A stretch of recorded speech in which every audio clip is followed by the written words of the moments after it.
Latest updates ఎప్పటికప్పుడు పొందడానికి Big TV WhatsApp channel follow అవ్వండి. లింక్ డిస్క్రిప్షన్ లో ఉంది.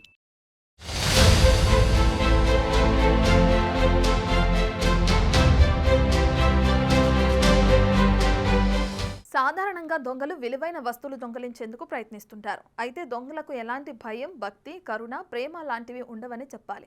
ఎందుకంటే అవన్నీ ఉంటే అడ్డగోలుగా దోచుకోలేరు. అయితే ఓ దొంగ భయం, భక్తితో కూడిన దొంగతనం చేశాడు. పద్ధతిగా తలంటి స్నానం చేసి బుద్ధిగా తయారై ఆలయంలోకి వచ్చే భక్తుడు ఎలా వస్తాడో అలా గుడిలో అడుగుపెట్టాడు. దేవుడికి దండం పెట్టాడు. అందిన కాడికి దోచుకెళ్లాడు. ఎవరా దొంగ? ఎక్కడా జరిగిందా దొంగతనం? ఇప్పుడు చూద్దాం.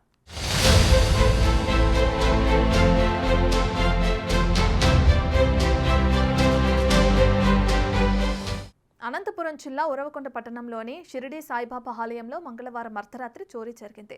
బుధవారం ఉదయం ఆలయం తెరిచిన అర్చకుడు దొంగతనం జరిగిన విషయాన్ని గ్రహించి ఆలయ ధర్మకర్తలకు చెప్పాడు. దీంతో వారు సీసీ కెమెరాలను పరిశీలించగా భక్తుడి రూపంలో వచ్చిన ఓ దొంగ 3 కిలోల పంచలోహ విగ్రహం, 60 గ్రాముల వెండి ఆభరణాలు, 3 గుడి గంటలు ఎత్తుకెళ్లినట్లు గమనించారు.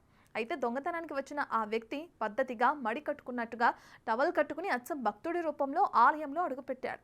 దేవుడికి దండం పెట్టుకున్నాడు. అక్కడున్న అన్ని వస్తువులు జాగ్రత్తగా బ్యాగ్లో పెట్టుకుని నిందాపిగా ఎత్తుకెళ్లాడు.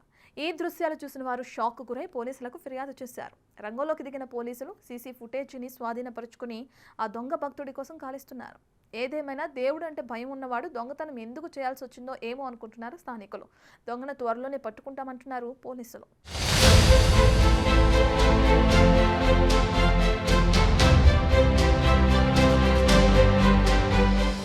Uravakonda Shirdi Saibaba trust president T R Reddy garu. మా బాబా ఊళ్ళో ఉన్న విగ్రహం, పంచలోహాల విగ్రహం ఒకటి పోయింది, గంటలు 2, రాగి చెంబు, వెండి గిన్నెలు 3. ఎప్పుడు జరిగింది ఆ చోరీ? 8:10 నిన్న పొద్దున్న మార్నింగ్. అది ఈరోజు చూసుకున్నాం. 8 గంటలకి నాకు 6 గంటలకు ఫోన్ చేసినారు.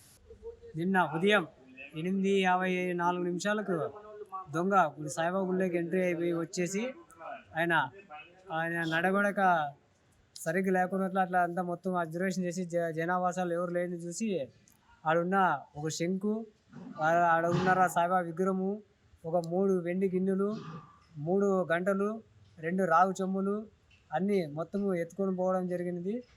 ఇది మేము మధ్యాహ్నం ఆర్తిద్దామని వెళ్ళి గుళ్ళోకి వెళ్ళడం చూసినాము. చూస్తేనే అవి వస్తువులు ఏంటో కనపడలేదు. మేము అవి దానికి ఎంక్వైరీ చేయడం చూడడంతో ఎవరు తీసిపోయినారని చెప్పేసి ఏదో సీసీ ఫుటేజ్ ఉంది, దాని ద్వారా చూసినాము. ఆయన ఎవరో గుర్తు తెలియని వ్యక్తిగా ఉన్నారు. దాన్ని వెంటనే మాకు గుడికి బాబా విగ్రహాన్ని ఒకటి హ్యాండ్ ఓవర్ చేయాల్సిందిగా విజ్ఞప్తి చేస్తుంది.